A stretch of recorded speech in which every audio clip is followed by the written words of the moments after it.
¿Estamos listos? ¿Cuántos quieren palabra de Dios para hoy? Aleluya. A eso hemos venido, ¿cierto que sí?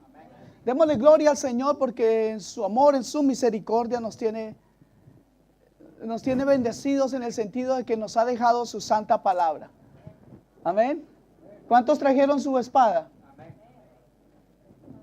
No quiero ver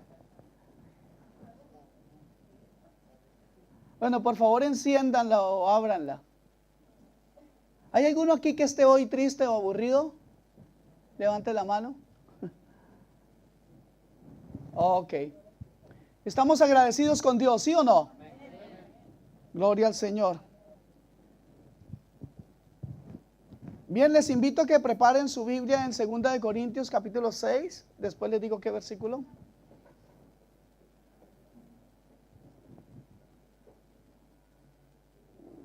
Gloria a Dios. Aleluya.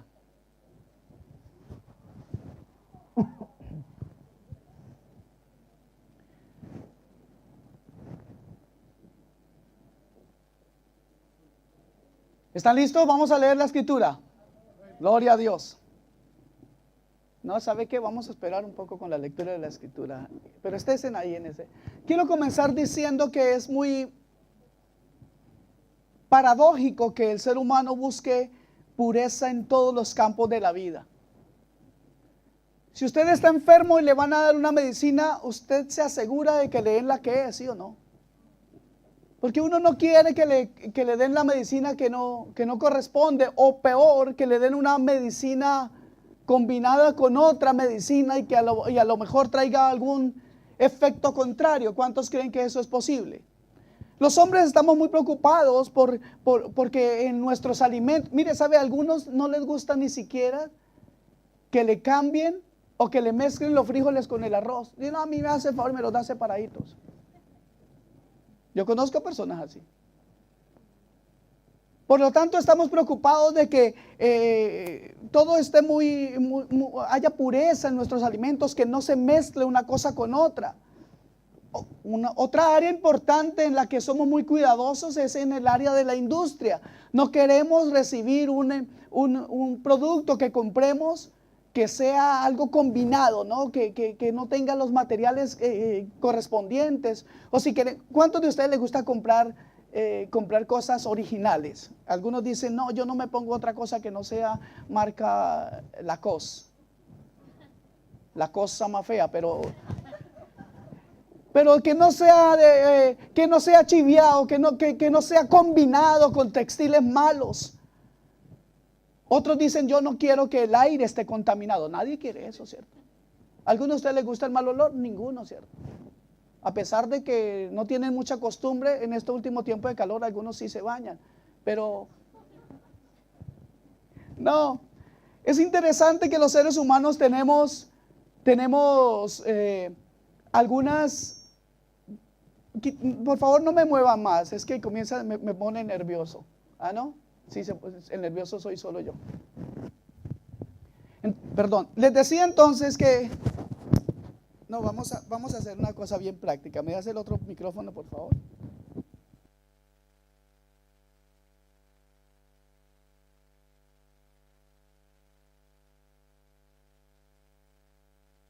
Aló.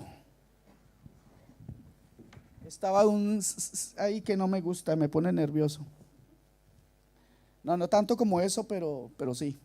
Entonces les decía que generalmente nosotros tenemos ese cuidado de que no haya cosas combinadas en los productos que compramos, mucho menos en el ambiente. No nos gusta que el aire esté contaminado, queremos aire puro, ¿cierto que sí? A todos nos gusta el aire puro y en este momento mucho más nos gusta que el aire esté puro, esté corriendo. Estamos haciendo esfuerzos por tener esto más fresco y les prometo que para dentro de 8 días vamos a tener incluso más aparatos para que esto esté más fresquito. Sin embargo, pues espero no estén muy sofocados en este día. Retomando esto, quiero decirle o repetir que es paradójico que queramos todo puro. Y tenemos mucho cuidado de tener las cosas genuinas y no nada mezclado Sin embargo, paradójicamente, no hacemos lo mismo en nuestra vida espiritual. En nuestra vida espiritual consentimos cosas mezcladas. Y usted dirá, ¿será usted, pastor? Porque yo no. Vamos a ver.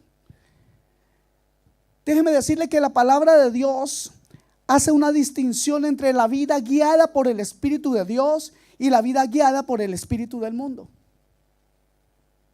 Y en la Biblia encontramos dos argumentos irrefutables en cuanto a estas condiciones. Encontramos argumentos claros y concisos en contra o que nos hablan de la incompatibilidad entre la vida cristiana y la vida pagana. La Biblia nos enseña que no debe estar esto mezclado. Entonces eso sería un argumento muy fuerte. Y el segundo argumento fuerte es que Dios puede recibirnos solo si estamos limpios y puros. En otras palabras, y este es el nombre de la prédica en el día de hoy, ¿qué yugo prefieres?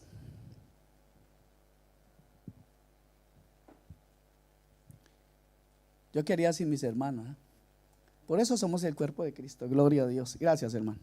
Entonces, vamos a ir a la escritura en el cual encontraremos el nombre de esta prédica del día de hoy, que es parte de la serie. ¿Cómo se llama la serie? Las preguntas y respuestas de Dios, o las mías. Ok, Segunda de Corintios, ¿están ahí? Capítulo 6, ¿están ahí? Versículos 14 al 18, vamos a leer. Nos dice así la palabra del Señor: no os unáis en yugo. ¿Con quiénes? Con los incrédulos. Porque ¿qué compañerismo tiene la justicia con la injusticia? ¿Y qué comunión la luz con las tinieblas? Dice así. ¿Y qué concordancia o concordia Cristo con Belial? ¿O qué parte el creyente con el incrédulo? Yo estoy leyendo tal vez otra versión. ¿O es la misma? Es la misma. Ah, bueno, entonces sí estamos de acuerdo. ¿Y qué acuerdo hay entre el templo de Dios y los ídolos? Porque vosotros sois el templo del Dios viviente, como Dios dijo: habitaré y andaré entre ellos y seré su Dios y ellos serán mi pueblo. Por lo cual salid del medio de ellos y apartaos, dice el Señor, y no toquéis lo inmundo, y yo os recibiré. Y escuche esto: y seré para vosotros por padre, y vosotros me seréis por hijos e hijas. Qué maravillosas promesas para todo aquel que entiende la diferencia entre ser o vivir bajo un yugo o vivir bajo el otro. No os unáis en yugo desigual, nos dice la escritura. Y es una frase que generalmente asociamos, o casi un consejo que le damos a los jóvenes que se van a casar, ¿cierto? Generalmente asociamos este versículo con aquellos que se quieren casar para que no se casen con uno del mundo. Protegemos a nuestras chicas, ¿sí o no? Y también a nuestros chicos. Pero déjeme decirle lo siguiente: cuando vemos el contenido real de este mensaje, nos damos cuenta que el objetivo va más allá de una decisión frente a una unión matrimonial. Que claro, es algo totalmente fundamental, es algo muy importante en la vida de cualquier ser humano, pero mucho más, o tal vez mucho más para los cristianos. Sin embargo, este pasaje abarca prácticamente toda la vida del creyente y su conducta en medio de este mundo. En este mundo en el que nos es casi imposible no tener algún contacto, por pequeño que éste sea, con personas que son de una fe totalmente contraria a la fe nuestra, a la fe cristiana. Es mucho más difícil en este país, un país multirracial, porque aquí encontramos personas de todo el mundo, con diferentes creencias, con diferentes fe, con diferentes actitudes o respuestas frente a Dios. Algunos niegan la existencia de Dios, algunos tienen un Dios que ellos mismos se han inventado y no es el Dios de la Biblia. Pero es difícil no tener contacto con ellos en nuestro trabajo, en nuestro diario vivir, con los vecinos, con las personas que nos atienden en los supermercados o con las personas que nosotros atendemos en nuestro trabajo. El yugo de este versículo 14, cuando el Señor nos dice no os unáis en yugo desigual, lo que vimos en el versículo 14 en su primera parte, es cualquier participación que cause a los cristianos olvidar que son miembros del santo pueblo de Dios.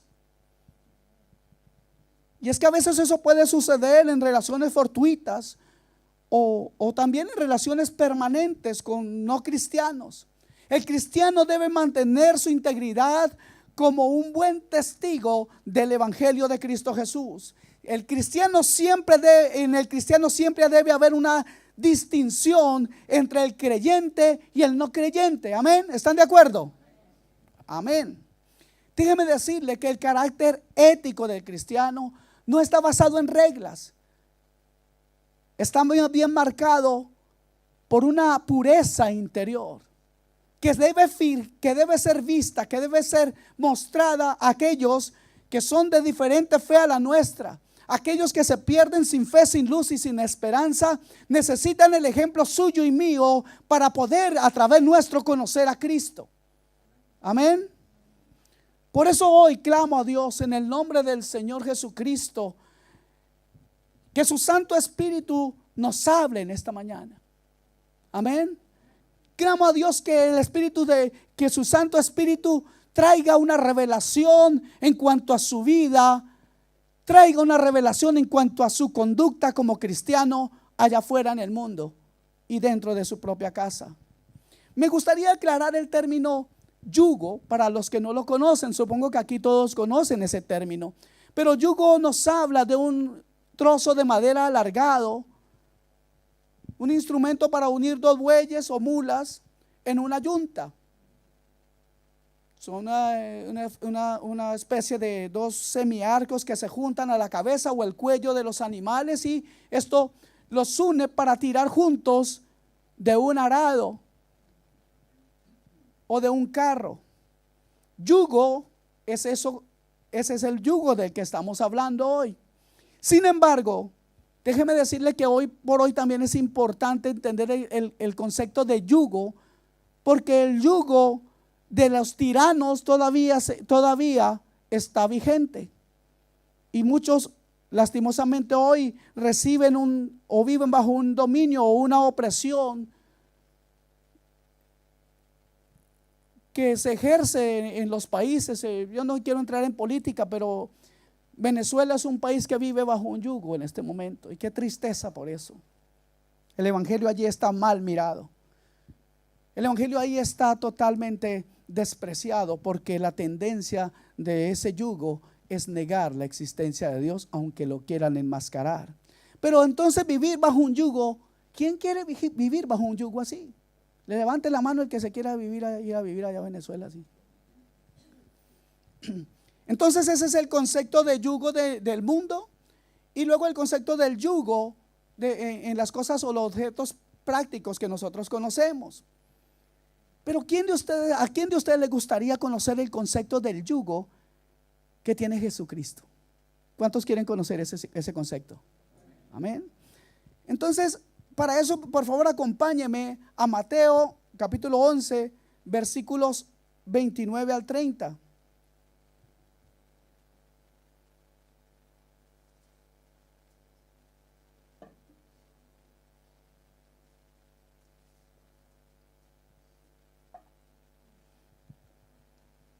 ¿Ya lo tienen? Dice la escritura: llevad mi yugo sobre vosotros y aprended de mí, que soy manso y humilde de corazón, y hallaréis descanso para vuestras almas, porque mi yugo es, ¿qué? Fácil y ligera mi carga. Hace unos días, yo creo que este tema del yugo, yo lo he hablado de forma particular con algunos de ustedes. Seguro muchos van a reconocer o saben lo que voy a decir. Y pues si se acuerdan, me alegro. Amén. Entonces, mire la invitación de Jesús. Jesús está diciendo: llevad mi yugo. O sea, camina conmigo, júntate conmigo. Qué maravilloso esa invitación. Mire lo que el Señor está diciendo: llevad mi yugo. ¿Saben? Generalmente se pone el yugo, o en el yugo se pone una yunta de bueyes, pero uno debe ser viejo y el otro debe ser joven. ¿Por qué? Porque el joven no sabe caminar, no sabe trabajar, pero al lado del buey viejo aprende el ritmo. De igual manera el Señor nos está diciendo: únete a mí, porque yo sé cómo caminar en esta vida. Yo mismo soy el camino. Únete a mí porque yo conozco el camino. Únete a mí porque yo sé trabajar en este camino. ¿Y por qué sabe Él trabajar ahí? Porque Él mismo lo ha creado. Únete a mí porque mi yugo es fácil. ¿Qué significa eso? Si usted le pregunta a un buey: oiga, señor buey, ¿cómo está el trabajo? ¿Qué le diría? No, estoy súper divertido aquí en este yugo. No. Pero el Señor Jesús lo que nos está diciendo, o lo que nos está manifestando cuando expresa mi yugo es fácil, es: si tú caminas conmigo, yo haré la obra. Lo más pesado, lo más difícil, lo tormentoso, lo doloroso, eso lo haré yo. Llevad mi yugo, porque mi yugo es fácil y ligera mi carga. Yo llevaré la carga. Amén. Ese es el concepto de yugo de Cristo Jesús. Y yo les pregunto: ¿valdría la pena entonces vivir bajo ese yugo? Gloria a Dios. Jesús, en una profunda oración, pide al Padre por sus discípulos para que podamos vivir unidos en Él y con Él en ese yugo de santidad. Por favor, acompáñenme a Juan 17, 15 al 21. Les voy a leer todos estos versículos, porque de ahí vamos a sacar también el deseo de Dios en cuanto a lo que significa nuestra unión con Él. Juan 17, 15 al 21 dice así, en esta oración de Jesús por nosotros, y le dice al Padre: Señor, no ruego que los quites del mundo, hablando de nosotros, sino que los guardes de todo mal. No son del mundo, como tampoco soy del mundo. ¿Ve cómo Dios hace la diferencia entre los que son del mundo y nosotros? Aquí separamos, vemos claramente que hay dos yugos. Y miren lo que sigue diciendo.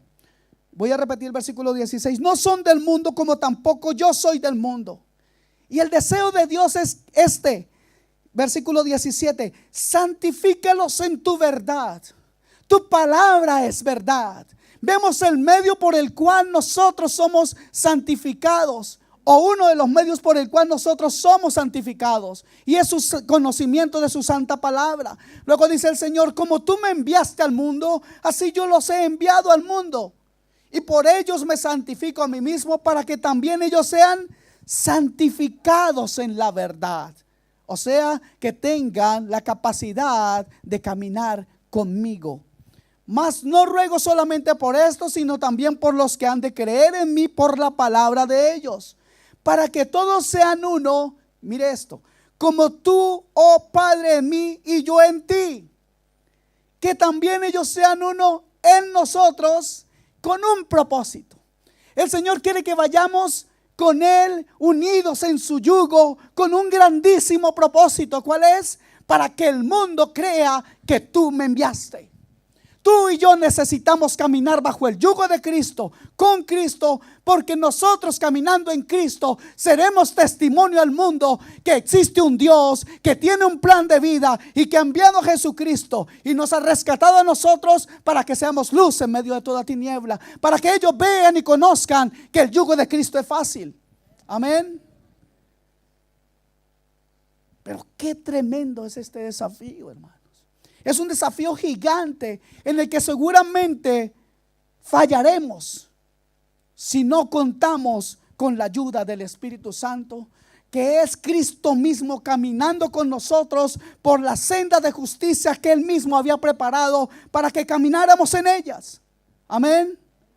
El concepto de unidad de Jesús queda también claro aquí: para que todos sean uno, como tú, oh Padre, en mí y yo en ti. Amén. Como vemos, mis amados hermanos, no hay espacio para ninguna otra cosa que no sea la santidad del creyente, para que Él nos pueda recibir. El versículo 17 dice, en la última parte dice, y no toquéis lo inmundo y yo os recibiré. Amén. Eso significa no se mezclen con el mundo. Amén. ¿Estamos ahí? Luego dice la palabra del Señor, pero ¿qué compañerismo tiene la justicia con la injusticia? Permítame decirles algo. Segunda de Corintios 5:21 dice, al que no conoció pecado por nosotros, lo hizo pecado para que nosotros seamos ¿qué? Justicia de Dios en él. Esto nos habla de la justificación que alcanzamos a través de la obra maravillosa de Cristo Jesús. Esta justificación maravillosa que hemos recibido por medio de su sacrificio es algo que a veces no nos damos cuenta ni lo que significa ni lo que es. ¿Cuántos están aquí? ¿Cuántos están dormidos? Levanten la mano.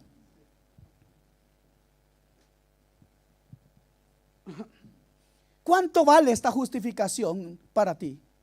¿Cuánto vale la justificación que Cristo ha logrado para ti?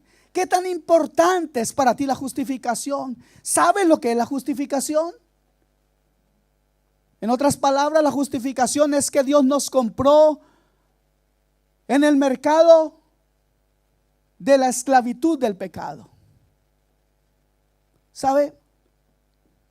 En los tiempos de Jesús, esto también lo he dicho muchas veces, pero voy a explicar la justificación. Espero hacerlo de la forma más rápida porque parece que va muy rápido el tiempo y yo voy muy despacio. Pero escuche esto. En el tiempo de Jesús aún habían esclavos. ¿Sabía eso?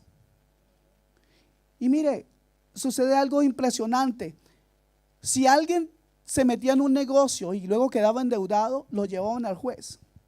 Y ese juez podía declarar, le preguntaba, ¿tienes con qué pagar? No. Ok. ¿Cuánto le debe este señor a usted? 100 pesos. Bueno, pues ese es el valor que tiene. Usted lo compra por ese dinero. Entonces esa persona que estaba endeudada quedaba esclava. Y escuche esto, ninguna otra persona que un familiar podría redimirlo y luego la justificación viene con Cristo. Redimirlo, ¿qué significa? Comprarlo, pero no lo podía comprar por los mismos 100 pesos. Ahora costaba 100,000. Y si el hombre no tuvo con qué pagar 100 pesos, imagínense cómo tendría para pagar 100,000. ¿Cuántos de ustedes tienen obras para pagar por sus pecados? Ninguno. No hay nada que podamos hacer para pagar por nuestros pecados, sino solamente presentárselos al Señor y arrepentirnos. Así de sencillo es, pero la obra se cumple, es válida para todo aquel que se arrepiente creyendo en la obra que Cristo hizo en la cruz. Eso significa que solamente por fe usted y yo somos salvos, por fe en la obra de Cristo que nos compró, nos redimió, y entonces ahora somos justificados porque delante del Padre las cargas o las cuentas de nuestro pecado ahora están a las espaldas de Cristo y nosotros salimos por inocentes. ¿Qué les parece la obra del Señor? Entonces, esta justificación, ¿qué significa para usted, para su vida? ¿Qué es la justificación para usted? ¿Lo ha valorado? ¿Ha valorado la obra de Cristo en su vida? ¿Estás consciente de lo que eso significa? ¿Estás consciente de lo que eso representa hoy delante de los hombres? ¿Estás consciente de lo que eso significa delante de las personas que le conocen? ¿Sabe usted lo que significa ser comprado por Cristo? ¿Lo vive? ¿Siente que es un hijo de Dios comprado por la sangre de Cristo? Eso debe estar muy claro, pero debe estar muy presente también en la vida de aquellos que te conocen. Amén. Y como si fuera poco esto, debes saber cuán decisivo, cuán importante será ser justificado el día que esté frente a la presencia del Padre. ¿Por qué? Porque si no has sido justificado, significa que eres injusto, y ningún injusto heredará el reino de los cielos. La justificación a la que hace referencia aquí comienza por darnos paz delante del Señor. La justificación de la que estoy hablando nos trae una reconciliación con el Señor. Permítame decirle lo que dice Romanos 5:1. Dice: justificados pues por la fe, tenemos paz para con Dios por medio de nuestro Señor Jesucristo. Amados hermanos, el ser humano que ha sido justificado vive en paz, y esto debe ser notorio a todos los ojos del mundo. Amén. ¿Cuántos de ustedes conocen a los vecinos esos que hacen escándalo cada 8 días? Porque el hombre le da por tomarse sus aguardientes, porque el hombre le da por hacer diferentes cosas, y llega a la casa y se forma la fiesta. La fiesta de botellas, van y vienen, de romper ventanas, de destrozar la casa. ¿Eso es paz? Pero cuán diferente es cuando el hombre, hijo de Dios, que ha nacido de nuevo, que está reconciliado con Dios, llega a su casa. Primero no llega ebrio, porque esas cosas viejas pasaron, he aquí todas son hechas nuevas. Ahora el trato con la esposa es diferente. Ahora ya no existen esas cosas. Ahora Dios está reinando en su corazón, por lo tanto reina también en su casa. Amén. Eso es fruto de ser justificados. Tenemos paz para con Dios y con nuestros semejantes.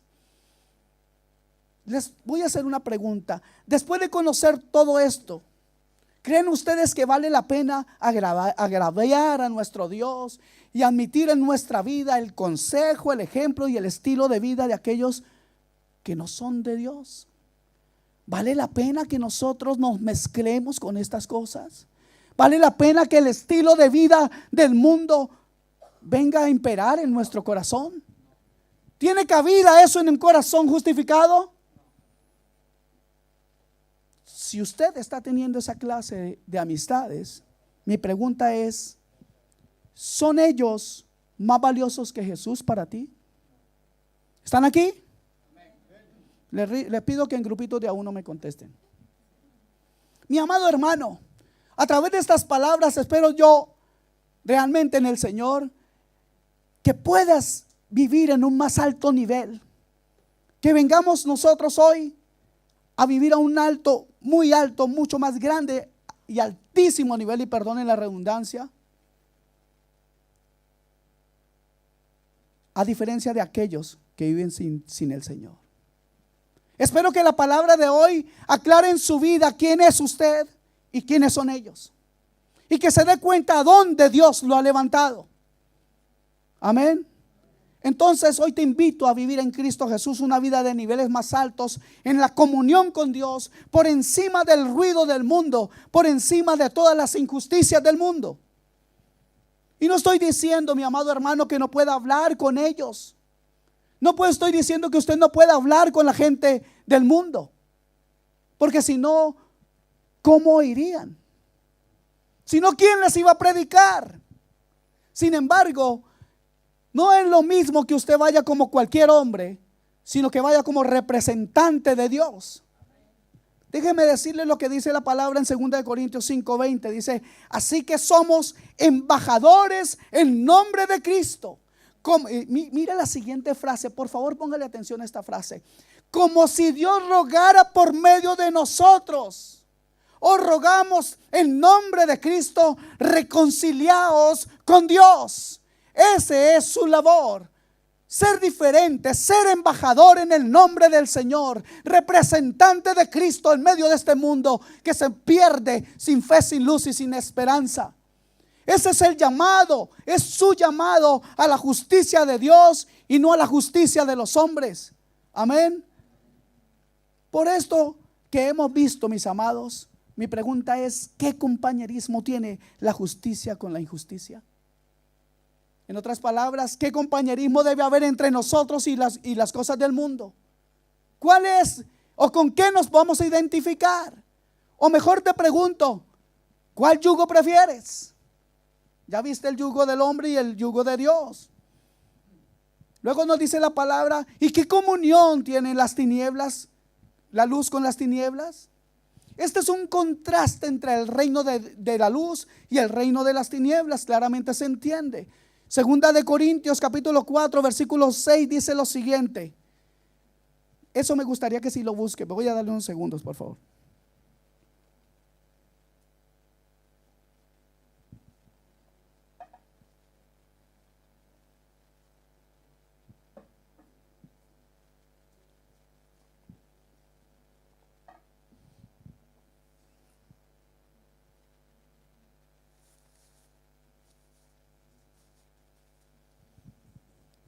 Dice así la escritura: porque Dios, que mandó que de las tinieblas resplandeciera la luz, es el que resplandeció en nuestros corazones para iluminación del conocimiento de la gloria de Dios en la faz de Jesucristo. Dios ordenó por su poder y misericordia que hubiera luz en nosotros para hacer posible nuestra restauración a la imagen de Dios en Cristo. Amén. Si Él lo hizo, ¿quién lo hizo? Ahí dice que fue Dios que lo ordenó, ¿cierto? Si Él lo hizo, no hay mérito en nosotros. No podemos exaltarnos a nosotros mismos, a diferencia de lo que hace el mundo. Esto nos hace diferentes al mundo, porque el mundo busca ser exaltado por todo y por pequeña cosa que haga. El mundo, el hombre mundano, quiere ser exaltado por cualquier pequeñez. El orgulloso mundo siempre marcará la diferencia, pero en cuanto al pecado. Pero el Hijo de Dios no se exalta a sí mismo, porque el Hijo de Dios comprende que esa luz que trae no es propia. Amén. Nosotros solo podemos darle gloria a Dios mostrando la imagen de Jesucristo. Y esto es lo que significa ser luz en medio de las tinieblas. No brillamos, les decía, con luz propia, sino que dependemos del Espíritu Santo y en Él podemos descansar. Y podemos estar tranquilos y seguros que cumpliremos el propósito de Dios cuando tengamos que comportarnos en medio de este mundo, pues no obraremos en nuestra capacidad. ¿Queda claro eso? Pues nuestra capacidad proviene de Dios. No nació en nosotros. Si hay algún brillo, si hay alguna cosa digna, no pertenece a la creación del hombre como tal. Pertenece, cuando digo que no le pertenece a la creación del hombre, me estoy refiriendo a que no nació en la capacidad del hombre, sino que toda grandeza pertenece al creador del universo, a nuestro creador. No hay nada en nosotros que tenga mérito, porque no brillamos con luz propia. Por eso podemos, hermanos, ser valientes en medio de los no creyentes, porque nuestra tranquilidad está basada en el poder vivificador del Espíritu Santo que está en todo aquel que no negocia sus principios cristianos, pues saben quién ha creído. ¿Cuántos saben en quién han creído? ¿Cuántos conocen el poder de Dios?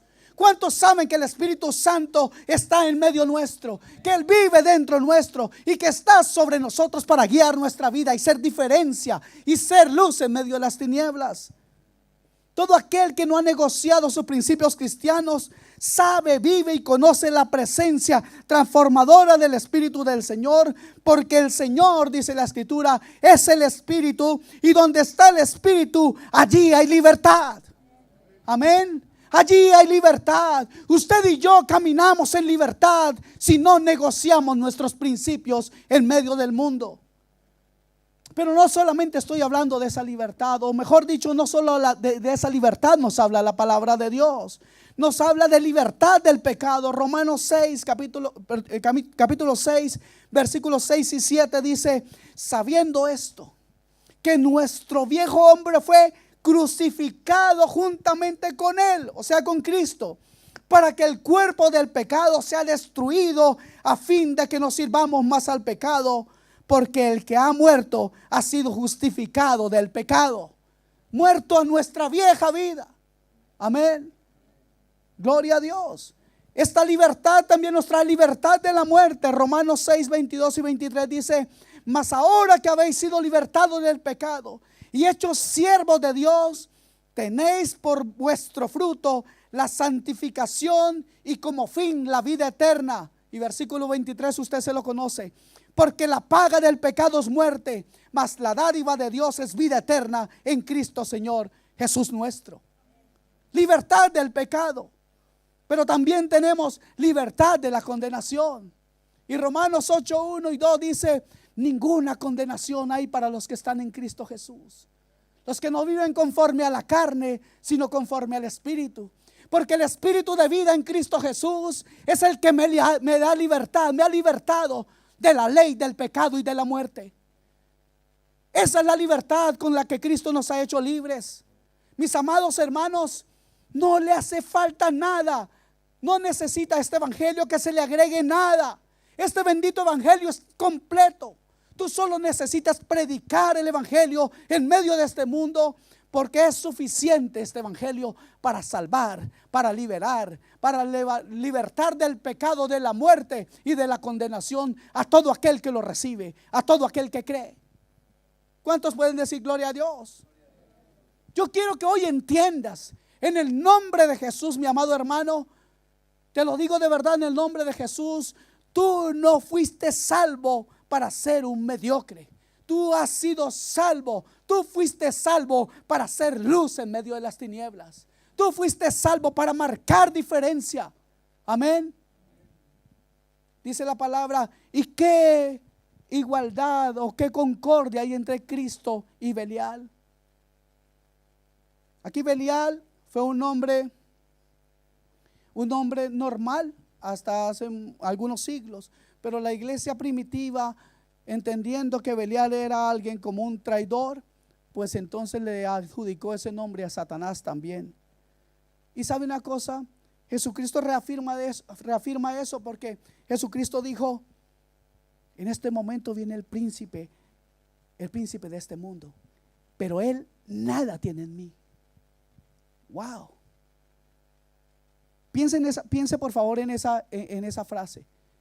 Jesucristo dijo: el diablo nada tiene en mí. Qué glorioso que usted y yo pudiéramos levantar la mano y decir: tampoco tiene nada en mí.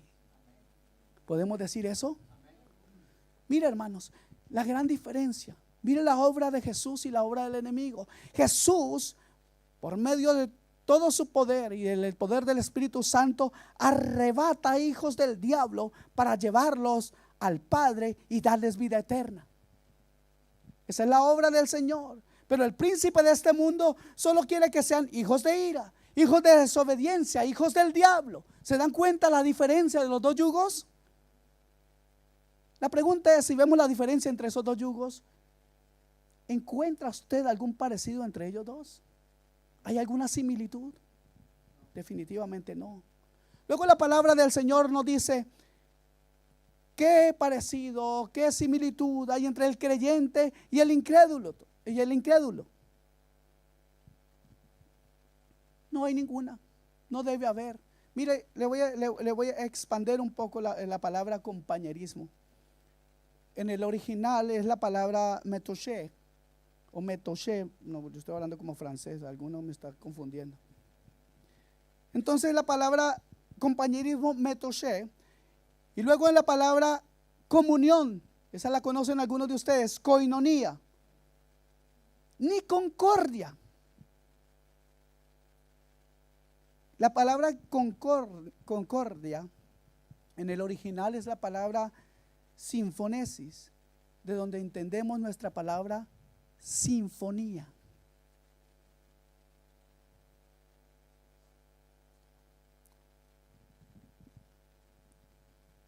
Cuando usted va a una reunión de gente mundana, ¿sabe qué? Usted allá desafina. Usted no hace sinfonía. Usted manda mal las notas. Ahí usted no entiende, usted como que no lo entiende nadie. ¿Cuántos se han sentido así, como fuera de lugar en medio de una fiesta de mundanos? Pero ¿cuántos han sentido que cuando estamos en la casa, en medio de hermanos cristianos, y llega uno que no es cristiano, también desafina?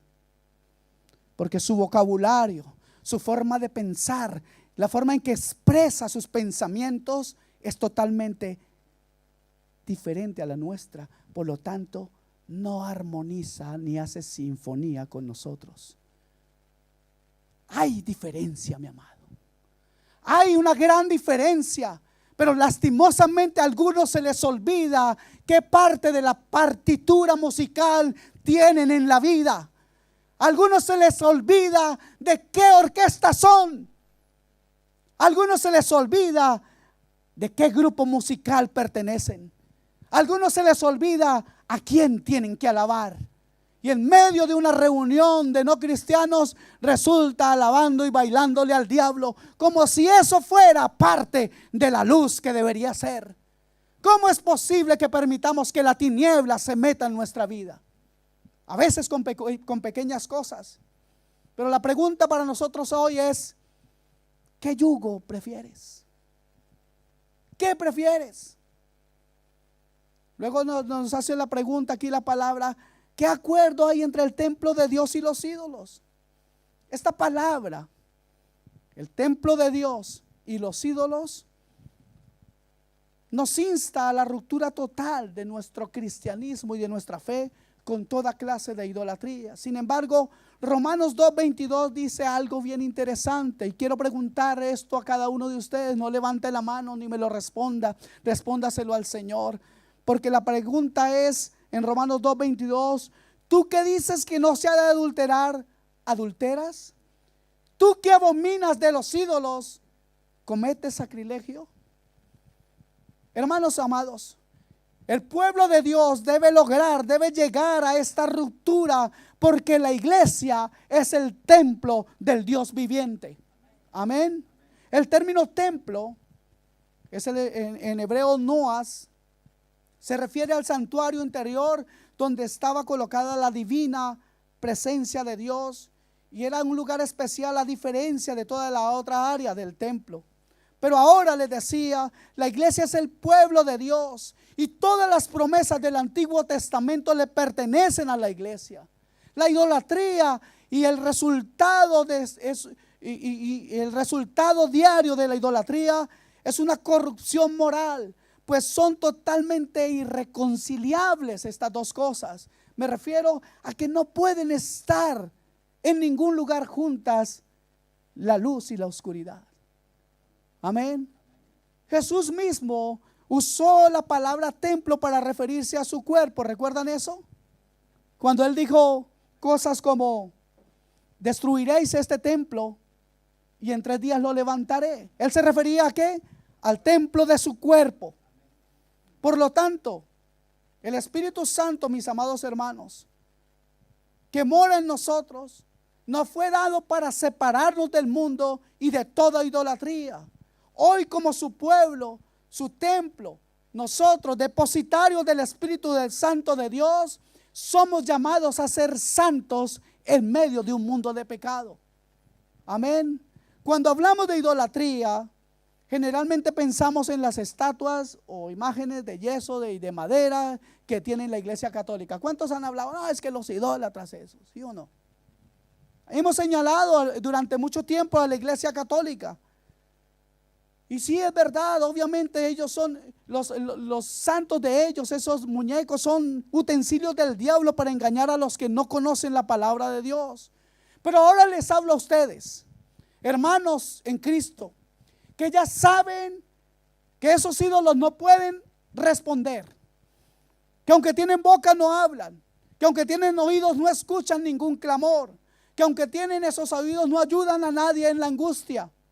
Eso ya está claro en nosotros, ¿cierto que sí? Ok, pero ¿qué de las otras idolatrías?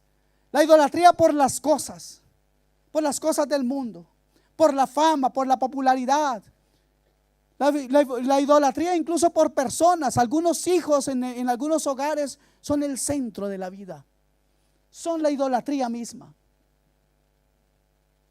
Pero otra idolatría es la idolatría al dinero, la idolatría al trabajo, la idolatría a la casa, al carro, la idolatría al sexo. ¿Qué hay de eso? Bueno, yo sé que aquí no hay de eso. Estoy predicando porque como esto sale por YouTube, para que los otros la vean. Aquí no hay de esos. La pregunta es: ¿sigue existiendo en su vida? ¿Hay algo de eso? ¿Puede reconocer algo de esas cosas hoy? Y otra gran pregunta es: ¿por qué no lo puede vencer? Tal vez, ¿será que el Espíritu Santo no está haciendo bien su obra? ¿Podría usted atribuirle al Santo Espíritu una falla en su trabajo, de redarguirle de su pecado, de no recordarle el camino de santidad, de no corregirle, de no advertirle antes de pecar? ¿Cree usted que el Espíritu Santo está fallando? ¿Podría usted culparlo a Él? Si no es así, ¿no cree que usted está llamado a vivir una vida mejor espiritualmente hablando de la que vive hoy? ¿Cree que usted puede mejorar algo? Ya llegó a la meta. Necesitamos ser conscientes y hoy, libres de cualquier hipocresía en nuestros corazones, decirle: Señor, reconozco que soy un idólatra. Señor, reconozco que yo vivo una vida que no te agrada en esta y esta otra área. Ya sé que aquí se lo voy a repetir una vez más, así les sepa cacho, como dicen en Colombia. Aquí todos parecen angelitos, no le falta sino las alitas. Pero ¿qué pasa allá afuera? ¿Qué pasa en medio en su propia casa? ¿Es usted luz en su propia casa? ¿Está haciendo luz en su propio hogar? Pregúntese eso. Si no es así, entonces, hermanos, ¿cree que usted puede vivir una vida mejor? Otra pregunta, mi amado. ¿No es más apetecible el yugo de Cristo que el yugo del mundo? Entonces, ¿cuál prefieres? Si no ha logrado dar una respuesta a Dios, ¿qué es lo que lo detiene? ¿Qué es tan grande en su vida que lo lleva a desobedecer de forma tan necia y tan terrible a aquel que se entregó por usted, que lo justificó, que derramó hasta la última gota de su sangre por usted? ¿Qué es tan valioso? ¿Qué es lo que es más grande que la gloria y la obra de Cristo en su vida? ¿Qué lo hace dudar? ¿Qué lo hace cojear? ¿Qué lo hace tener un día un pie en la iglesia y otro día en el mundo? ¿Quiere pedirle a Dios revelación de esas cosas hoy? ¿Quiere usted ser librado de esas cosas hoy? Déjame decirle que yo no se lo vengo a ofrecer. Es Cristo Jesús quien ya lo hizo en la cruz. En Él hay poder. En su nombre hay libertad. En su nombre hay sanidad. En su nombre hay restauración. Quiero pedirle al Espíritu Santo una vez más en esta mañana que usted de aquí salga restaurado y conociendo de quién o a quién le pertenece. Amén. Aquel que nos ha amado, aquel que te amó primero, Él quiere llevarte en una vida de santidad y victoria. Pero ¿quién es tu ídolo? ¿Tú mismo? ¿Tu orgullo? ¿Tu vanagloria? ¿Tu arrogancia? ¿Cuál es tu preferencia? ¿Por qué prefieres cosas del mundo? ¿Por qué prefieres satisfacer tu orgullo? ¿Cómo eres tan necio para querer satisfacer tu orgullo? ¿No sabes lo que la Escritura dice? Que Dios mira de lejos al altivo, al orgulloso, pero de cerca al humilde. ¿Sabías eso? Solo algunos lo saben. ¿Lo sabían? A veces sentir que dominamos a otra persona. No, es que como yo mando y me hace caso. Sentir que dominas a tu compañero de trabajo. Sentir que dominas a tu cónyuge. No, ahí la tengo, como yo digo. Y si no se hace así, pues hay problema. ¿O qué tal de las hermanitas que dicen: o hace eso o me separo? ¿Cuántas han dicho eso? Mira, es que usted me tiene aburrida con esa cosa y que a usted le gusta jugar fútbol. Mis amados hermanos, me pregunto cómo permitir que el templo de Dios sea invadido de esa manera y de muchas más maneras en nuestra vida, sin sentir dolor por agredir la santidad de Cristo, sin sentir nada por agraviar al Santo de Israel, al Santo en nuestra vida. ¿Cómo permitir que lo profano se manifieste en medio de nuestra vida y nuestro ser y ser totalmente indiferentes al dolor que causamos? ¿Se puede preguntar eso? Como si a nosotros no se nos hubiera hablado, hermanos amados, que debemos apartarnos de todas estas cosas. quiero preguntarle algo más. Después de lo que le he dicho, ¿cree usted que era el plan o el motivo por el cual Cristo fue a la cruz? Que nosotros nos portemos como se nos dé la gana. Y perdonen el término, pero pues que a veces es así. ¿O era el motivo por el cual Jesús nos envió su Santo Espíritu para que nosotros sigamos haciendo lo que nos viene en gana? La pregunta es, ¿estamos fracasando en el propósito de vivir una vida santa y separada para Dios? ¿Estamos fracasando en eso? Si es así, ¿qué vas a hacer a partir de hoy? Pues tú no tendrás disculpa de parte de Dios. Pues si no conocieras, no tendrías pecado, no tendrías condenación. Pero por cuanto ya conoces, no tienes excusa. Tú no tienes excusa. Les he dicho que hoy estamos hablando de que hemos recibido de parte del Señor derechos para vivir en niveles más altos de comprensión. Hoy a través de esta palabra creo que usted comprende de una más alta manera lo que significa qué es el yugo del mundo, pero cuál es el yugo de Cristo. Yo espero que hasta ahora haya podido explicar al menos a grosso modo la diferencia entre el yugo de Dios, el yugo de Cristo y el yugo del mundo. ¿Lo han entendido así? Pues les repito esto. Conocer estas cosas nos coloca sobre el mundo pagano, sobre a un nivel más alto. Y es tu decisión entonces, ¿cuál es el yugo que quieres escoger? Permítame decirles esto para que vamos casi terminando. Segunda de Corintios capítulo 13, versículo 5, por favor.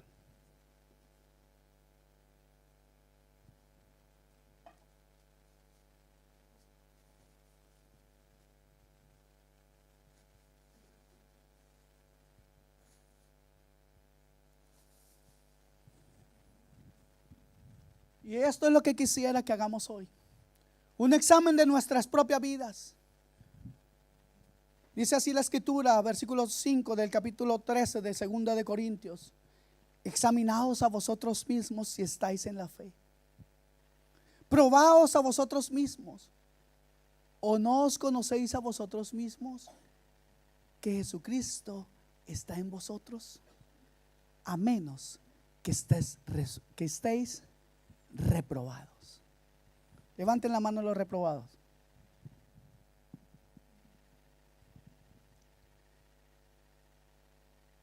Déjeme decirle, si usted no tiene a Cristo, tiene derecho a levantar la mano. Pero Cristo ya hizo todo por usted. Es una decisión hoy con Él. No una decisión de esas que uno dice, bueno, hoy voy a la iglesia, sí o no. Hoy como que no siento. ¿Cuántos son de los sentimentales de que hoy no sienten? ¿Sabe qué terrible cuando nuestro sentir está por encima de la obediencia a la palabra de Dios? Eso es una equivocación y es pecado delante de Dios, así les parezca que estoy exagerando. Pero es pecado delante de Dios poner nuestro sentir, nuestros sentimientos por encima del llamado de Dios a congregarte, a crecer en el conocimiento de Dios. Es un pecado delante de Dios decir, hoy no siento. Dios, tú sabes. Ese es el problema, que Dios sabe que a veces te la das de espiritual y te pones sentimental sin escuchar la palabra de Dios, sin poner el valor de la obra de Cristo, sin darle valor a la justificación, a la sangre derramada en el Calvario, sin darle valor al dolor de Cristo en la cruz, sin darle valor al dolor del Padre cuando veía al Hijo morir por los pecados suyos y míos. Es vergüenza para cualquier que se llame cristiano decir, hoy no siento. Y usted pensará que exagero. Y usted tal vez, alguno de ustedes se lo puede tomar personal. Si se lo toma personal, pues lo siento y hasta me alegro. Porque a veces esos momentos de dificultad nos hacen reflexionar. Y espero en el Señor que estos momentos, si usted está pasando por un momento así, lo haga reflexionar para que cierre sus ojos, pero los abra a la luz de Cristo.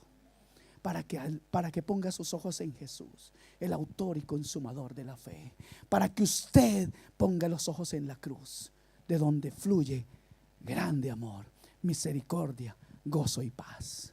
Si has perdido la paz, en Él, a través de su sacrificio, tenemos paz para con Dios. Versículo 17 de 2 de Corintios 6. Mire las promesas del Señor. Por favor, valore las promesas del Señor. Por lo cual, salid del medio de ellos y apartaos, dice el Señor, y no toquéis lo inmundo. ¿Y qué? Y yo os recibiré.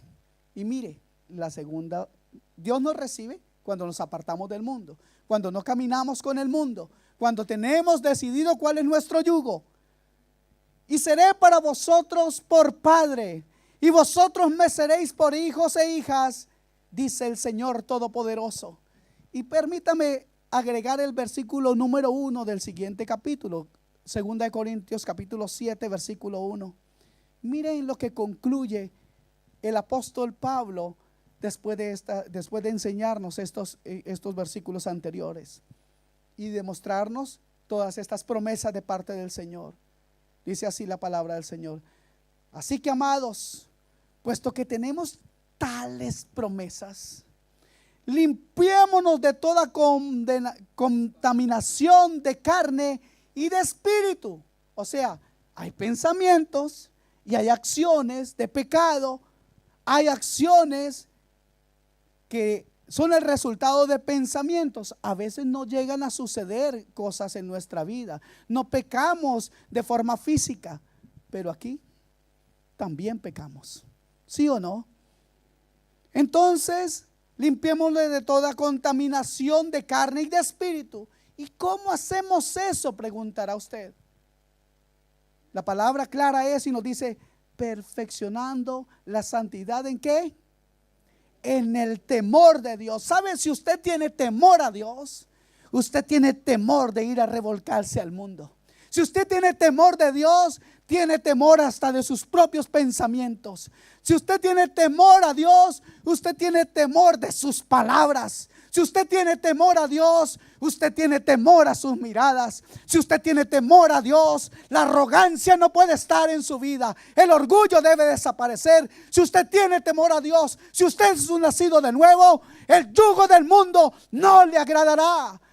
La luz del mundo no lo atraerá. Si usted tiene temor a Dios, usted hoy diría: gloria a Dios, Señor, por tu palabra, necesito ser cambiado. Entonces saquemos una conclusión de todo esto. Y la conclusión es la siguiente: la pureza en el cristiano es condición indispensable para mantenerse en paz con Dios. Hay peligros para quienes quieren vivir con un pie en la iglesia y otro en el mundo. Para ellos el llamado de Dios por medio de su palabra es limpiarse de toda contaminación. La limpieza empieza con la consagración a Dios de todo lo que somos y todo lo que tenemos, incluyendo aquel aspecto de nuestra vida que hasta hoy no hemos rendido al señorío de Cristo. ¿Cuál es ese? ¿Cuál aspecto de su vida a través de esta predicación el Señor le ha mostrado? ¿Cuál aspecto de su vida es el que no ha rendido al señorío de Cristo? ¿Qué necesita usted? ¿Dónde está usted fallando? No necesita decírmelo a mí. Si usted se siente ofendido con esta palabra, me alegra, porque Dios le está diciendo, le está mostrando, Dios le está estorbando para que usted entienda que hay cosas que deben cambiar. Vamos a fortalecernos en espíritu, vamos a fortalecernos en su palabra. Vamos a decirle: Señor, si tú me has llamado, heme aquí. No importa tanto mis deseos, mis impulsos, Señor, mis pensamientos, mis planes. Quiero ser parte de tu obra y tus propósitos.